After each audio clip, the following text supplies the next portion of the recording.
नमस्कार, Haribhoomi news bulletin में आपका स्वागत है। सबसे पहले नजर डालते हैं आज की प्रमुख हेडलाइंस पर। पाकिस्तान के खिलाफ हिंदू मुस्लिम एक हुए। हरियाणा पुलिस ने पकड़ा पाकिस्तानी परिवार। युवक की हत्या कर शव को जलाया। जहरीली गैस से 2 कर्मचारियों की मौत। हरियाणा के 9 जिलों में लू का अलर्ट। सबसे पहले बात करते हैं पहलगांव में हुए आतंकी हमले की। आतंकी हमले के विरोध में आज भी हरियाणा में जगह जगह विरोध प्रदर्शन हुए।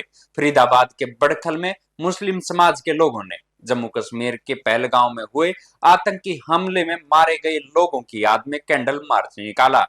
इस मार्च में स्थानीय लोग मोमबत्तियां और तख्तियां लेकर एकजुट हुए और आतंक के खिलाफ अपनी आवाज उठाई। कैंडल मार्च में बड़ी संख्या में मुस्लिम महिलाएं भी शामिल थी। अंबाला में विश्व हिंदू परिषद और बजरंग दल के कार्यकर्ताओं ने पाकिस्तान के खिलाफ प्रदर्शन किया। इस दौरान बजरंग दल के कार्यकर्ताओं पुलिस के बीच नोकझोंक भी हुई। मामला तब गड़बड़ाया जब पुलिस ने कार्यकर्ताओं से वाहनों को सड़कों के किनारे लगाने के लिए कहा, जिस पर वे आपस में भिड़ गए। इसके बाद हिंदू संगठन के कार्यकर्ताओं ने सड़क पर जाम लगाने की धमकी दी और तलवारें और फरसे लहराते हुए विरोध प्रदर्शन किया।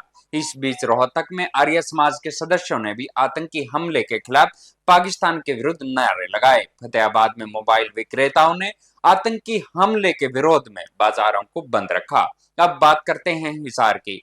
पहलगांव में हुए आतंकी हमले के बाद भारत सरकार ने 48 घंटे के भीतर पाकिस्तानी नागरिकों को भारत छोड़ने के आदेश दिए हैं। इसी कड़ी में पुलिस ने हिसार के बालसमंद में एक पाकिस्तानी हिंदू परिवार को पकड़कर दिल्ली भेज दिया है। ये परिवार पिछले 7 महीने से बालसमंद में रह रहा था। जानकारी के मुताबिक इस परिवार में कुल 15 सदस्य है, जिनमें 3 लड़कियां, 8 बच्चे, 3 महिलाएं और एक बुजुर्ग शामिल है। ये सभी पाकिस्तान के सिंध, हैदराबाद से आए थे। परिवार 25 अगस्त 2024 से वीजा समाप्त होने के बाद भी यहीं रह रहा था। परिवार के एक निजी अस्पताल की जमीन पर एक कमरे में रह रहा था। सभी सदस्य खेतों में दिहाड़ी मजदूरी करके अपना गुजारा कर रहे थे। और अब खबर जींद से, जहां गांव बम्बेवा के निकट सुंदर ब्रांच नहर के पास आज सुबह एक युवक का अधजला शव मिलने से हड़कंप मच गया। शव की स्थिति देखकर यह अंदाजा लगाया जा रहा है कि मृतक की हत्या कर उसे शव को जलाने का प्रयास किया गया है। इस घटना के बाद पुलिस और फोरेंसिक टीम मौके पर पहुंची और जांच शुरू कर दी है। सूचना मिलने के बाद पिलूखेड़ा थाना पुलिस मौके पर पहुंची और शव का निरीक्षण किया। शव की पूरी त्वचा जल चुकी थी, जबकि बाकी हिस्से में कोई खास नुकसान नहीं हुआ था। मृतक के पास कोई पहचान पत्र या अन्य कोई दस्तावेज नहीं था जिससे उसकी पहचान हो सके। पुलिस को यह शंका है कि हत्या कर शव को यहां जलाया गया है। मृतक की उम्र लगभग 25 से 26 साल के बीच बताई जा रही है। पिलूखेड़ा थाना प्रभारी दीवान सिंह ने बताया कि घटना को गंभीरता से लिया गया है और फोरेंसिक एक्सपर्ट की टीम को मौके पर बुला लिया गया है।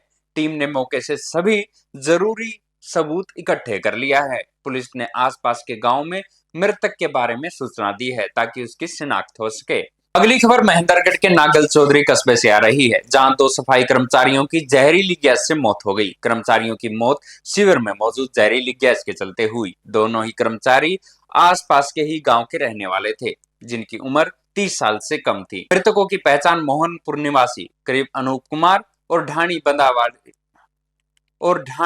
बंदावाली के रहने वाले जोगेंद्र के रूप में हुई है। घटना की सूचना पाकर मौके पर पहुंचे पुलिस ने मृतकों के शव को पोस्टमार्टम के लिए भेज दिया है। जानकारी के अनुसार दोनों कर्मचारी जन स्वास्थ्य विभाग के कौशल निगम के तहत काम कर रहे थे। आज सुबह दोनों शिविर की सफाई करने के लिए उतरे थे। इस दौरान शिविर में मौजूद जहरीली गैस के चलते दोनों बेहोश हो गए, जिसके बाद मौके पर दोनों की मौत हो गई। इस घटना के बाद जन स्वास्थ्य विभाग के ऑफिस में काम कर रहे सभी कर्मचारी भाग गए। अंत में बात करते हैं मौसम की। हरियाणा में अप्रैल के अंतिम सप्ताह में गर्मी ने लोगों का जीना मुहाल कर दिया है। मौसम विभाग ने प्रदेश के 9 जिलों में हीट वेव का येलो अलर्ट जारी किया है, जिसमें सिरसा, फतेहाबाद, हिसार, भिवानी, चरखी दादरी, महेंद्रगढ़, रेवाड़ी, नूंह, पलवल शामिल है। कल सिरसा जिला सबसे गर्म रहा, जहां अधिकतम तापमान 43.1 डिग्री सेल्सियस दर्ज किया गया। मौसम विशेषज्ञों के अनुसार 29 अप्रैल तक गर्म और शुष्क मौसम का दौर जारी रहेगा, जिससे लोगों को लू और गर्म हवाओं का सामना करना पड़ेगा। अगले कुछ दिनों तक उत्तर पश्चिम और पश्चिम हवाएं चलेंगी, जिससे दिन के तापमान में और वृद्धि होगी। विशेष रूप से 25 से 26 अप्रैल को तापमान में तेजी देखने को मिलेगी। 27 अप्रैल को हवाओं के रुख में बदलाव के कारण 28 और 29 अप्रैल को आंशिक बादल छाए रह सकते हैं, लेकिन गर्मी का असर कम नहीं होगा। मौसम विभाग ने 26 से 28 अप्रैल तक 16 जिलों के लिए येलो अलर्ट जारी किया है, जिसमें सिरसा, फतेहाबाद, हिसार, भिवानी, चरखी दादरी, महेंद्रगढ़, रेवाड़ी, मेवात, पलवल, जींद, पानीपत, सोनीपत, रोहतक, झज्जर, गुरुग्राम और फरीदाबाद शामिल है। वहीं पंचकुला, अंबाला, यमुनानगर, कुरुक्षेत्र, कैथल और करनाल को ग्रीन जोन में रखा गया है, जहां गर्मी का प्रभाव अपेक्षाकृत कम रहेगा। ऐसी ही खबरों से जुड़े रहने के लिए देखते रहिए हरिभूमि टीवी। और अगर खबरों को विस्तार से जानना है तो हरिभूमि अखबार पढ़े या हरिभूमि की वेबसाइट पर जाएं।